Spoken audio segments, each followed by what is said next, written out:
This is my Physics 2211 Lab 5, and I chose to do the falling slinky. So the purpose of this lab is to predict the motion of a falling slinky and analyze how its surroundings affect this result. And for the results, there are some minor fluctuations on the path of the slinky, but for the most part, the bottom remains stationary until the top, like the slinky is fully compressed, and then it all falls as one object. And then the fundamental principles that I used in this lab was Newton's second law, the momentum principle that you can see over here, the idea that net force is equal to mass times acceleration, or change in momentum over change in time. And here we can find the velocity update formula and the position update formula. I also use the idea that the net force in this example is the force of gravity plus the force of drag plus the force of the slinky. So the slinky force acts as this kind of tension force, opposing the gravitational force, and then drag force is the resistant force. Resistance force as the object moves through the air. So here's my video. The mass of the slinky is 0.28 kilograms, and then the height of the Veritasium guy on the right is 1.75 meters, which I use for calibration.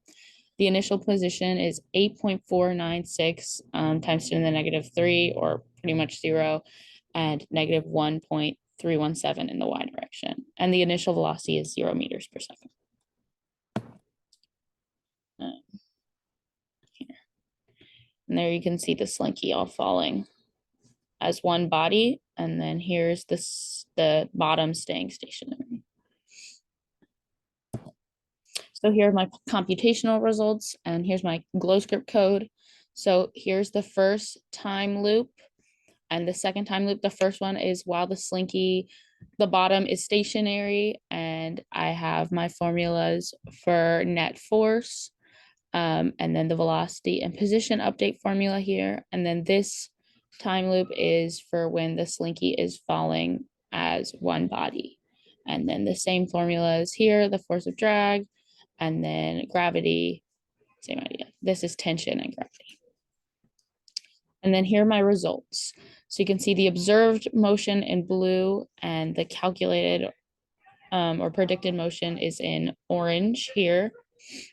And they pretty much follow a similar path with some minor changes in the observed y, and the observed falls a little faster than the calculated. So why does the end of the slinky stay stationary even after the top has been released? So the slinky kind of acts as this like spring and counteracts the gravitational force with its tension force. That's why the bottom is staying motionless. And then once the slinky is completely compressed, then the tension is no longer counteracting the gravitational and it falls as one. So there are some errors that are occurring from marking the center of the mass in tracker, since it will never be completely accurate and is merely an estimation. That's probably a majority of the issues in the observed versus predicted motion here. Additionally, there's more fluctuation in the observed motion could also be attributed to external forces that aren't accounted for within the computational model. And any other small inaccuracies in the calibration of the height of the Veritasium guy could lead to differences in the actual location of the object. If you want to see here, there's a difference in perspective here that could contribute to that, but again, that'll just be minute details.